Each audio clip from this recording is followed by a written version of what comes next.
small businesses with insurance, risk management, and employee benefits using the same values they've held true for over 30 years: knowledge, vision, accountability, and service. More information is at bmbinc.com.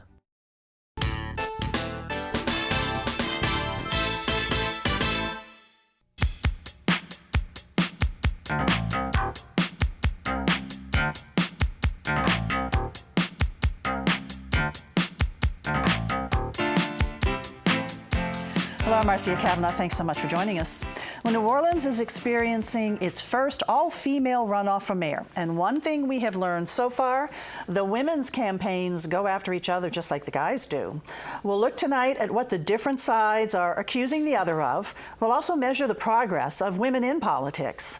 The Sewerage and Water Board can use more electricity, though an investigation shows confusion at City Hall about the cost. Our Future Watch segment examines a facade improvement program in Jefferson Parish. Plus, we will take a special look at how Airbnb is changing the character of some classic neighborhoods. In the hood for us are tonight's Informed Sources. Errol Laborde, producer of Informed Sources. David Hammer, investigative reporter at WWL-TV Channel 4. Don Ostrom, Channel 12's Future Watch reporter, and Charles Maldonado, reporter, The Lens. We go over to David first. And now in these last weeks of the mayor's race for New Orleans, we are seeing accusations being thrown from one side to the other and back. Yeah, accusations that include criminal complaints on both sides, which is not the normal course of business, I would say.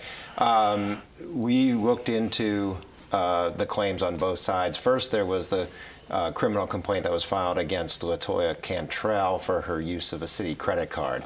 And that one is really extensive. We've been through hundreds of pages of public records showing her use of the card, and that includes 30-plus trips since 2013, some of them overseas, like to Italy and to Ghana in Africa.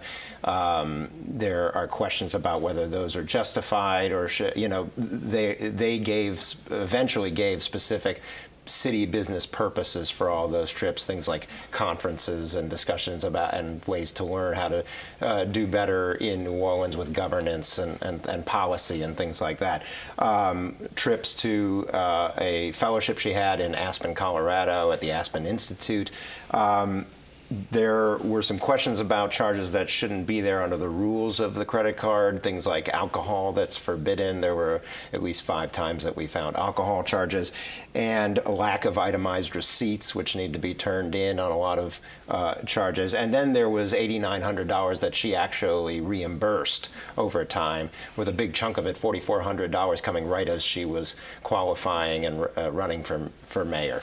So that raised questions. She said that was not an admittance, that was an admission, I should say, that was spending that was personal or campaign in nature, but she personally and with her campaign money reimbursed a lot of charges. And then there were some specific things that we really questioned, specifically a campaign trip to San Francisco in June of this year, where she went out to a $600 dinner and charged that dinner while the campaign paid for the flights. She charged that dinner and some transportation to the city.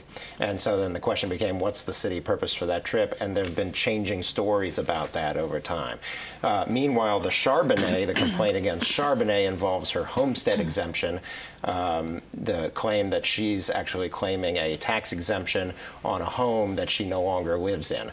And what we found in our investigation was that it's true that she doesn't live in that home anymore, but she's not actually benefiting from the homestead exemption because she divorced her husband, Brian Jefferson, 6 years ago, and they never divided the property. He remained in the home. He pays the taxes. He signed a sworn affidavit saying he gets the full benefit of the homestead exemption. So there doesn't appear to be anything illegal there. But again, these are things that the District Attorney, Leon Cannizzaro, has passed on to the Attorney General because he has actively supported Desiree Charbonnet's candidacy. And so he has passed it on to a neutral arbiter, and the Attorney General has to decide whether to pursue criminal investigation. And there was a criminal complaint anonymously filed with the DA's office regarding the Cantrell credit card. use. Correct. Is Well, that correct? there were criminal complaints filed with the DA's office on both of those issues that I just outlined, the Cantrell credit card and then the Charbonnet homestead exemption. Both of which were passed on to the Attorney General because of the DA's allegiances politically to Charbonnet, and also the fact that actually Charbonnet's brother has worked for him as a civil attorney. So regarding, the credit card usage, there are not really strict guidelines. Well, certainly not as strict as there exist within the executive branch. Correct. So what does Councilwoman Cantrell say about the use of her credit card then, relating to the guidelines? Her contention is that she has stayed within the guidelines. There's a $35,000 budget for each office, and says, I stayed within that annual budget, and I used the card properly, although out of an abundance of caution, I decided to pay back nearly $9,000 worth of charges that I felt may have been gray areas. But we found that there's really, more than gray areas in some of these cases that we specifically questioned, particularly that charge in California, where at first the campaign said, oh, that was a mistake, that we paid back 3 months later, that was a personal dinner for her and her family. Then when we questioned her at a debate, she said, no, that wasn't a $600 dinner for my family. The next day, her campaign changed the story to say that it was actually a dinner with some youth services people, and it was a city business thing. Then the person who they sent us to speak to, who's in California, who was there at the dinner, said, I actually paid her back in cash that night. And then the story was that actually the cash went to her cousin and that she did have family members there. So this is a changing story, and that is concerning. So regarding the homestead exemption then for Charbonnet, essentially I've read that claim that she's filing a homestead exemption for which she is no longer eligible is debunked. It has been debunked. Even the assessor said that no, she's not claiming it. Right. We spoke to the assessor, the Orleans assessor, who says she's not getting the benefit from it. We spoke actually without telling him who we were asking about. We spoke to the Jefferson Parish assessor, who said that while it is odd for two people to get divorced and continue to own community property, it is not illegal and it is not improper for the remaining spouse in the home to continue to claim the homestead exemption. Anything else that's flying out there right now that you know of? There were some questions raised and some stories that looked at the spending of Charbonnet using the Judicial Expense Fund when she was a municipal court judge to renovate her office and for trips for CLEs, which is continuing legal education. And a lot of these, one of the trips was to Hawaii. But that actually is a normal thing. We've looked at that in the past, and she's on the very low end of spending in that regard, and it's within the rules and within the budget. Okay, a little bit more time to go. So yeah, I mean, we'll we're closing in, and up. the question is, how will this affect voters' Right. confidence in these candidates? Okay, all right, thanks a lot, David. Over to Errol right now. And women in politics, I mean, the city is going to have its first woman mayor, we know that. But women have been participating more and more and more in politics. Yeah, well, somebody was asking me about that, and sort of like shocked, wow, a female mayor. It turns out that's not unusual at all. That New Orleans, Louisiana has had many examples of. If you look at least maybe going back to the 1990s, Shreveport has had 3 female mayors since the 1990s, including the current mayor, Holly Taylor, who's the first black female mayor. But there's certainly a precedent in Shreveport, which is, by most standards, a very conservative city. Lake Charles had Willie Mount several years ago, who was elected to a full term, was serving her second term, and then ran for the state senate and was elected, and so it was there. Baton Rouge currently has a female mayor, Sharon Weston Broome, who was also the first black female mayor in New Orleans. But Baton Rouge had a... Excuse me? Baton Rouge. Yeah.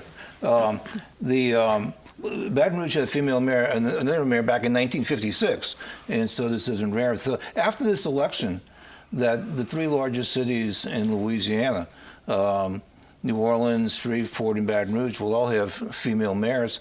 But if you look at the bigger picture, the city council, since Katrina, the city council has had a majority women.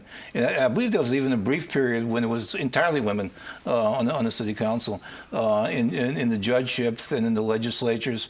You look at the parish presidents, Pat Brister in St. Tammany Parish, and I think there's a good chance that the next parish president, Jefferson Parish, might be Cynthia Lee Chang. And so you will have probably a female mayor in New Orleans, a female parish president in Jefferson Parish, a female parish president in St. Tammany. So if you're looking at the chief... Rowbottom and St. John. That's Okay, right. okay, yeah. And so it's more plentiful than people may have thought. And of course, they had Mary Landrieu, who was in the Senate, and Kathleen Blanco, who was governor. So. Yes, I know. So women definitely prominent places in politics, and we're looking for the first woman mayor in the city of New Orleans. Over to Dawn. And Jefferson Parish is just ramping up a program now just to beautify some, if it's the different areas, in a facade improvement program. It's called a facade improvement program, and it's in 2 targeted areas in Jefferson Parish. It's the first time that Jefferson Parish has done programs like this, and they're actually often on this show lately. It seems like we've been talking about how Orleans Parish is seeking out advice and input from Jefferson Parish. We're flipping the table here on this one. Orleans Parish has done similar programs with the Ferret redevelopment and the Downtown Development District. This is JEDCO, the Jefferson Parish Economic Development Corporation, that has $750,000 in community development block grant money available that they will give in forgivable loans, up to $50,000 forgivable loans to businesses and commercial properties in the Jefferson Highway corridor near Ochsner and in the Fat City area, 2 targeted areas that are ripe for improvement in terms of facades. The companies have to register their interest between now and November 17th to be eligible to apply. They have to say, hey, we're interested. Then the applications will go out, and the money should start being doled out early in 2018. The rules are you have to stay compliant. It has to stay beautified for 3 years for you to not have to give that money back. So it's loans up to $50,000. Some businesses could maybe improve their facades and their sidewalks or their landscape with much less than that. So it's any question right now as to how many businesses will benefit. But in the Jefferson Highway corridor area that's right around Ochsner, where Ochsner is sinking $400 million into expansions, doubling the size of the cancer center, building new programs. It has really become a hospital that people nationwide and actually worldwide come to for care. And as the JEDCO director said, people are going to be 2 years from now flying into a brand new airport to seek treatment at brand new hospital facilities. It is our hope that the area along that corridor looks inviting and welcoming as much as the airport and the hospital do. And there's 1950s style architecture, which is fine, but some of it has just fallen apart. It needs to be beautified. Can use some refurbishing. Yeah. In the Fat City area, this just is one, that's an area that's been ripe for improvement for a long time and been worked on, but it's one more option that helps with incremental changes in that area. It is their hope at JEDCO that will become a walkable hub that may attract in the near to distant future tech companies and young entrepreneurs to totally give that area room to change. That's really just a very interesting program. So to be eligible for it, obviously you have to be within these regions. You have to be within the regions, and you have to be a commercial property. A homeowner along that area can't get help. You have to be an operating business, but otherwise there aren't really that many rules. You have to be business or commercial property, and you have to stay compliant with the improvements for 3 years. Will the businesses have to have designs ready? Do you know? Do they have to submit anything of what they would want it to look like? I was not able to look at the application.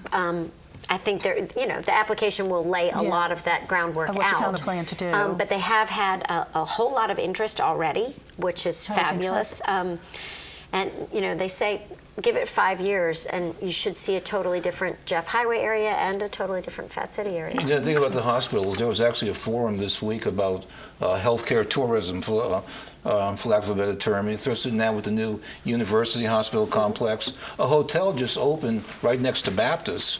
to have that same sort of function, to be a place for people to stay. And the feeling is that, man, New Orleans has a lot to offer. It has good health care. It's a place that people want to visit. And the only problem is that nobody really knows about New Orleans. It doesn't have that reputation that Houston has with MD Anderson or Rochester with Mayo. And so it needs to get the word out about New Orleans as a place for health care. I think the word is getting out, and in the case of the Jefferson Highway corridor to the New Orleans Metropolitan Association of Realtors says that area, as the hospital expands and as things are improving, real estate values are going up exponentially in There's that some area. really, really nice neighborhoods around there. The Old- Rio Vista little old neighborhood, Jefferson. neighborhoods Yes. there.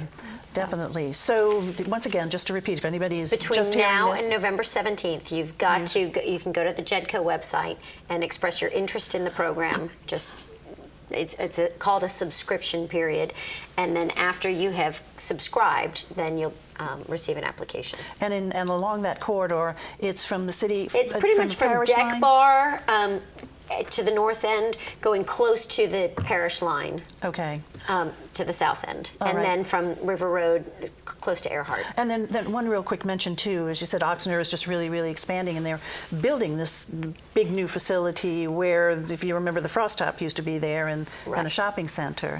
They're building a new imaging center and diagnostic center. They're building a new physical and occupational therapy center. They're doubling the size of the cancer center. So the patients are obviously coming. Most corporations don't spend that kind of money if they don't think they're going to make money. Well, it's an exciting program and an exciting development for Oxnard too. Thanks a lot, Don. Over to Charles now. And in Orleans Parish, Airbnb has definitely made its mark. Now, it was making its mark before the city passed regulations, but we see now what kind of imprint it is really starting to have. Yeah, for the first time since the city passed regulations, we're able to see exactly where many of these, not all of them, there's still some operating illegally, but where many of them are actually located, which was impossible before. So, you know, as you mentioned, the city passed a law regulating and legalizing Airbnb last year. That came after many years in which it was proliferating in the city, and it was illegal, but that was not being enforced at all. So this grew into thousands of units that were already operating. Now we have about 3,500 that are operating legally in the city. And they have to license. They have to get a license to operate. And let's sort of review what the terms are now. What did the law stipulate? Well, it's a little complicated, but for a fee, you can get a license. The fee is anywhere between $50 and $500, depending on the type of license. The city tried to limit what are called whole home rentals somewhat. So in residential zoning areas, you can only get a license to rent out a whole house or a whole apartment for 90 days a year. The sort of loophole there is that they are not regulating half doubles as a whole unit, and obviously a half double is a very common type of rental property in New Orleans. The other thing is when people, you know, the sort of on the other end of the spectrum is the commercial license, which allows you to if you're in a commercial district or a mixed-use area, you can, for $500, you can rent out your whole house or apartment for every day of the year.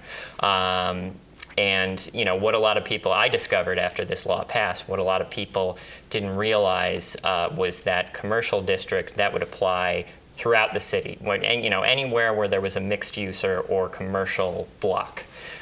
So we're seeing them. We're seeing, you know, very high-use Airbnbs happening in almost every neighborhood in the city, but particularly in certain neighborhoods. And what are those neighborhoods? Those neighborhoods are sort of your historic core riverfront neighborhoods, mostly. You know, we found 16 neighborhoods where at least 2.5% of residential addresses were also licensed as Airbnbs. In the Marigny, for example, it's 1 in 10 addresses that is registered as an Airbnb. And other high-use neighborhoods like Treme, about 6% of residences. And in the story that we did with HuffPost, we centered in on a block in Treme where 10 out of the 16 addresses there were registered Airbnbs. So these have been traditionally neighborhoods, people living there for a long, long time. So what are these people who have been living in these neighborhoods, what are they experiencing now with this change of their neighbors, their neighboring properties now being converted to short-term rental use? Well, it's a range. I've spoken to people who seem to think it's perfectly fine. They have, depending on the neighborhood you live in, you might have, your neighborhood might attract, quieter tourists, families, things like that.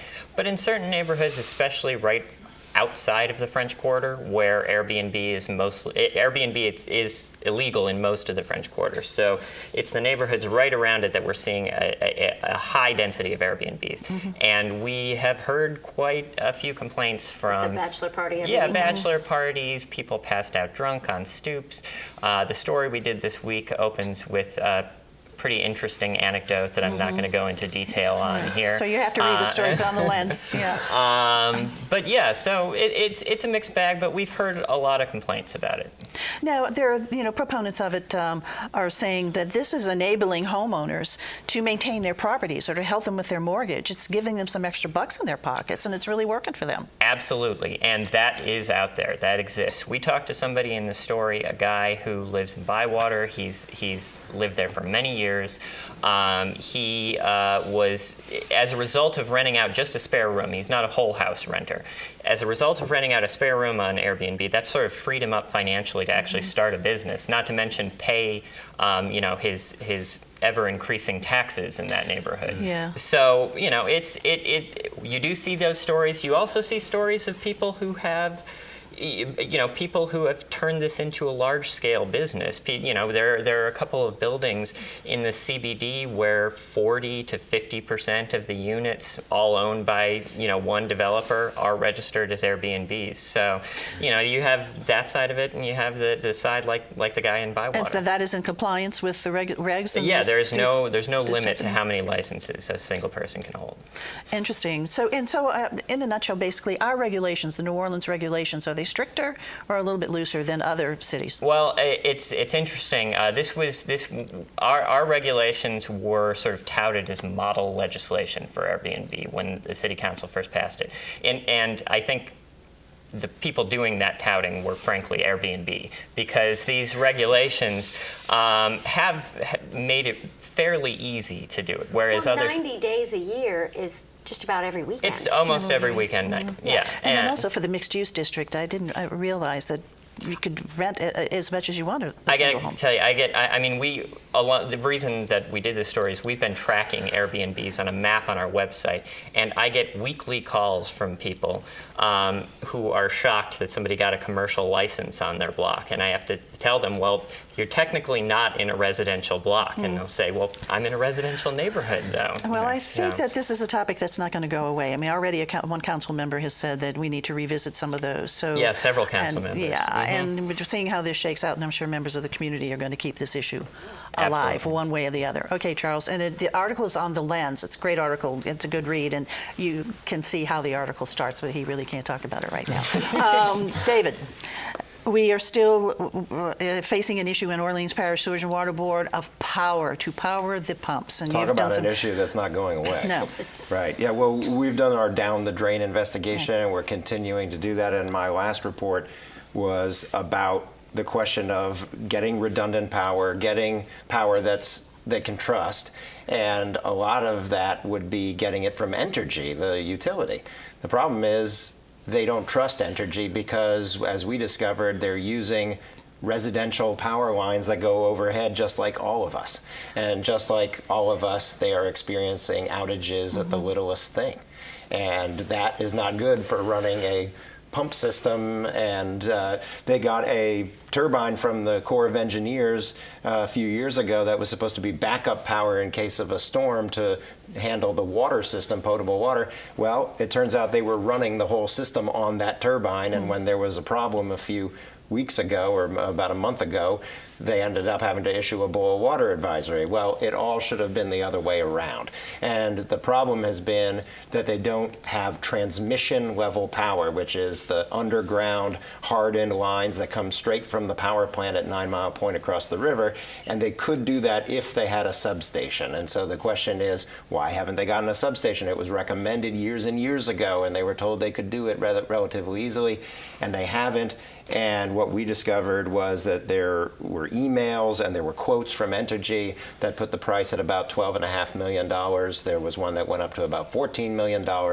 And when the mayor was asked about it at a meeting in September, he said, well, the price has gone up to $100 million. That's a big jump. Yeah. So immediately after he said that, his deputy mayor sent a email to Entergy saying, do we have a price on that substation? And they said $14 million. So things are not adding up there, and the lack of movement on this has to do with long-standing mistrust for Entergy by the Sewerage and Water Board. Do we even know where such a substation, should it materialize, go? Yeah, Where would there's it- actually a site. It's all picked out. They have a site on the kind of Monticello Street side of the Sewerage and Water Board complex there, where you have that power plant with the smokestacks, and they're putting up the new water hammers and all of that over there off of Claiborne Avenue. So there's a place for it. It would take 2 years to kind of design and build and do all of that, but we could have had it in place before this flooding in It really seems August. like that price tag is barely a drop in the bucket. Well, and then to discover that they got $41 million in emergency funds, or they found $41 million after all the flooding, and they spent it, and $14 million was what they spent on backup generators. So they could have spent that prior. on a permanent substation. Exactly, which also saves them money down the road, because it's 4 times cheaper to buy the power from Entergy than it is to make it in-house. Okay, we want to find out more from you in the future about if Absolutely. there's any movement on this substation. I'll be Right on it. now, though, it's time to look ahead. E. Well, we've heard of Back to the Future. This is forward to the past. If people may remember the old Jung Hotel, well, the building is coming back as a Jung Hotel. It's going to be a hotel and apartments. And this week coming up, they're going to put up the old Jung Hotel sign Oh, again. neat. So once again, you'll see Jung in the skyline, just as you're seeing Roosevelt in the skyline again. Well, that sounds great. David. Keep watching Channel 4, our Down the Drain series. My colleague Katie Moore will have a story Monday night, and we'll have more in the next couple of weeks, more Down the Drain, uncovering these issues. Okay. Done. Just a public service announcement, not to forget tomorrow night to set your clocks back. Oh, that's right. And look forward to Monday morning for the first time in a long time, when it's not dark, when we all have to get out of bed. All right, very nice. Charles. Well, we're ramping up for the election. As usual, we're going to be doing live election mapping as results come in on our website. And this time around, we're going to add an additional feature with a live blog analysis with me and 2 other people. Cool. Nice, like And 538. the address again, to tell everybody where to find you? It's thelensnola.org. THELENS, right? NOLA.org. All righty. Thanks a lot, guys. Thank you all for joining us, too. And, of course, we want to see you again next week for Informed Sources. Have a good evening.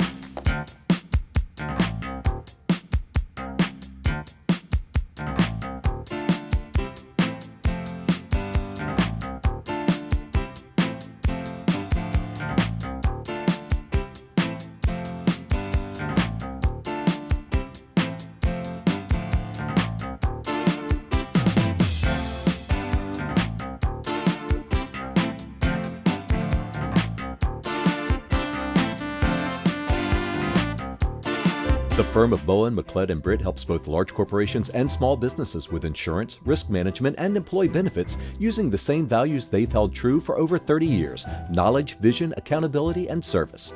More information is at bmbinc.com.